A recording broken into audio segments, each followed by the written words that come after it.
کون تنگ کر رہا ہے؟ جس نے دنیا بنائی ہے، جس نے دنیا میں ہمیں بھیجا ہے، جو خالق اور مالک ہے اس کائنات کا، اور میری اور آپ کی سانسیں بھی اس کے حکم سے چل رہی ہے. تو یہ ایک بنیادی بات ہے. اب ہم اگر اپنے اوپر غور کرتے ہیں تو ہمارا کوئی گھر، کوئی علاقہ، کوئی گاؤں، کوئی شہر ایسا نہیں ہے جہاں پر سینکڑوں نہیں، ہزاروں نہیں، لاکھوں لوگ آپ کو ایسا ملیں گے جو اللہ کے ذکر سے غافل ہے. سب سے بڑا ذکر نماز ہے. نماز سے لوگ غافل ہیں.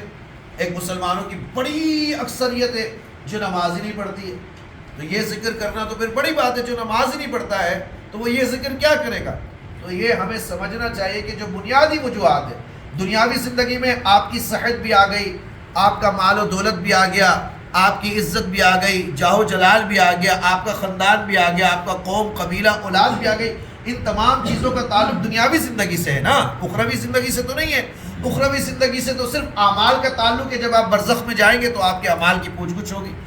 اب تنگ ہونے کا مطلب یہ ہو گیا، یہ نہیں کہ آپ کے پیسے کم ہو جائیں گے، بیماریاں گھیریں گی آپ کو، مصیبتیں آنے لگیں گی، نا اتفاقی بڑھنے لگے گی، بے موسمہ بارش ہوگی، رزق تباہ ہوتا چلا جائے گا، بے موسمہ برف باری ہوگی، فصلیں تباہ ہو جائیں گی، بے جو ہے نا زلزلے آنے شروع ہو جائیں گے، بے موسم ہوائیں چلنے لگیں گی، پھل زمین پر گر جائیں گے، درخت سے ضائع ہو جائیں گے. تو یہ زندگی تنگ ہو رہی ہے نا.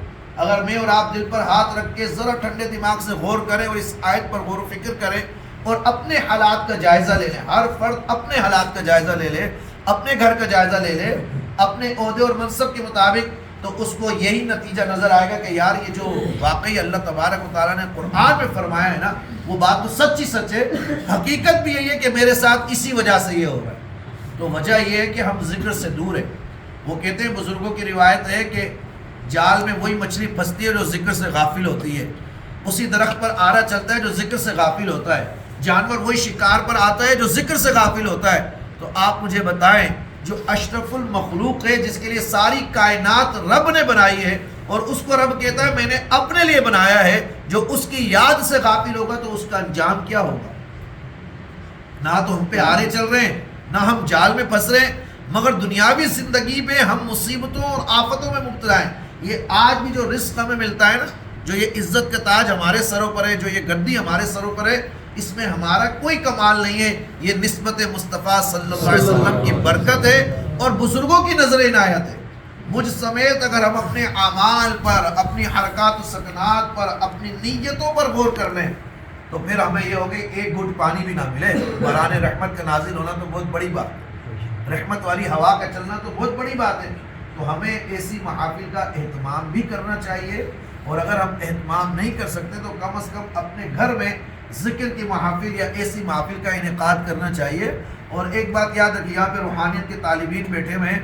روحانیت میں جو چیز کامیاب کرتی ہے نا، وہ انسان کو ایک تو یہ کہ محبت ہے، دوسرا یہ کہ ذکر ہے. باقی آپ وظائف، چلے کشی جو بھی کرتے رہیں وہ اپنی جگہ پر، مگر جو روحانیت کی، روحانیت کا مطلب ہے تقرب الی اللہ، اللہ کا قرب. اللہ کا قرب میں جو ملتا ہے وہ ذکر سے ملتا ہے. وہ کس سے ملتا ہے؟ ذکر سے ملتا ہے. کوئی بھی عمل جب پڑھیں گے، نیت یہ کریں گے کہ اس کا ذکر کر رہا ہوں، تب خدا کا قرب ملے گا.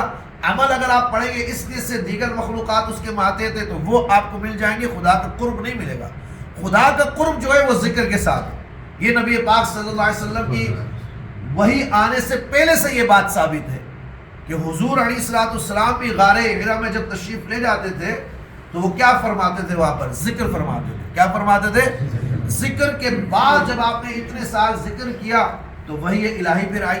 بات یہ پھر کلام ہوا، پھر قرآن کا نزول ہوا. آج ہم ذکر سے غافل ہیں، جب بھی ہم مشکلات کا شکار ہیں اور ہمیں کامیابی نہیں ہوتی ہے. اللہ تعالی ہمیں روزانہ 5, 10 منٹ، 15 منٹ، اس لیے آپ دیکھیے کسی بھی سلسلے میں بیعت ہو جائیں، کسی بھی شیخ سے، کامل شیخ سے بیعت ہو جائے، صاحب سلسلہ سے آپ بیعت ہو جائیں، وہ آپ کو کیا تعلیم کرتا ہے؟ پہلے ذکر. ہر مرشد کے شجرے میں پہلے کیا لکھا ہوا؟ ذکر لکھا ہوا. دیگر وظائف شجرے کے بعد ہوں گے، اگلے صفوں پر ہوں گے.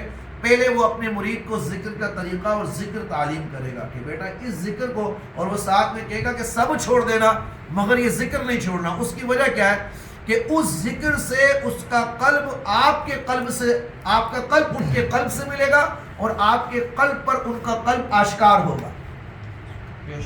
وہ ذکر سے ہوگا، وہ دیگر وظائف سے نہیں ہوگا. آج ہماری غفلت، ناکامی کی وجہ یہی ہے کہ ہم دیگر اورات اور وظائف کے لیے گھنٹوں نکالتے ہیں.